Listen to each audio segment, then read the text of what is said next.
God has a warning for you this morning in regards to having a performative faith.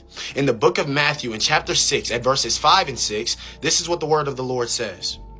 And when you pray, do not be like the hypocrites, for they love to pray standing in the synagogues and on the street corners to be seen by others. Truly, I tell you, they have received their reward in full. But when you pray, go into your room, close the door, and pray to your Father who is unseen. Then your Father, who sees what is done in secret, will reward you. God is not going to bless a performative faith, but he will bless a genuine one.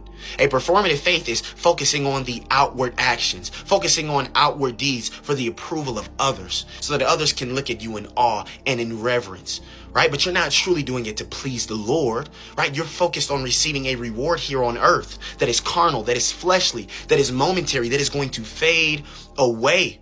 And my brothers and sisters, we need to be focused on doing things just because they're the right thing to do. Doing things just so that we can please God. We shouldn't be doing things so that people can be looking at us in a certain type of way, or so that people can be exalting us in a certain type of way. We should be doing all of these things so that God can get the glory, not ourselves. And I'm gonna tell you right now, your flesh is a lot more dangerous than you think. I know some of you hear this verse and you're like, oh yeah, I'm not trying to get exalted, or I don't care, what other people think. But you need to make sure that you are continuously wringing out your heart before the Lord and staying in a place of submission and surrender, because I'm going to tell you something. The deeper that you get into this walk with God is the more opportunity you're going to have to do this very thing. You are going to be able to receive more wisdom from God, more peace from God. You're going to get more understanding and discernment from the Lord.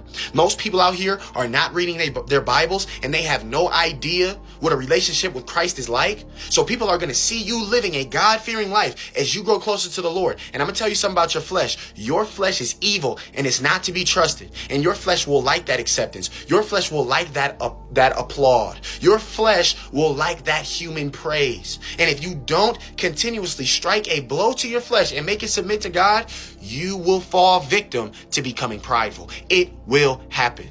So let this verse be a warning to you, because God says, do not be like the hypocrites. They stand praying in the synagogues and on the street corners to be seen. The Lord says, but I tell you, they have received their reward in full, right? So you can get all the glory you want in this life. You can go feed the homeless and shout it on the mountaintops. You can loan money to people in your life and be bragging and boasting about it, right? You can be taking care of people and you going around trying to tell everybody about it so that people can look at you in a certain way. But you got to understand, that's all the reward you ever going to get. That human praise and acceptance, people looking at you like, oh, they got money, or oh, they doing all these things.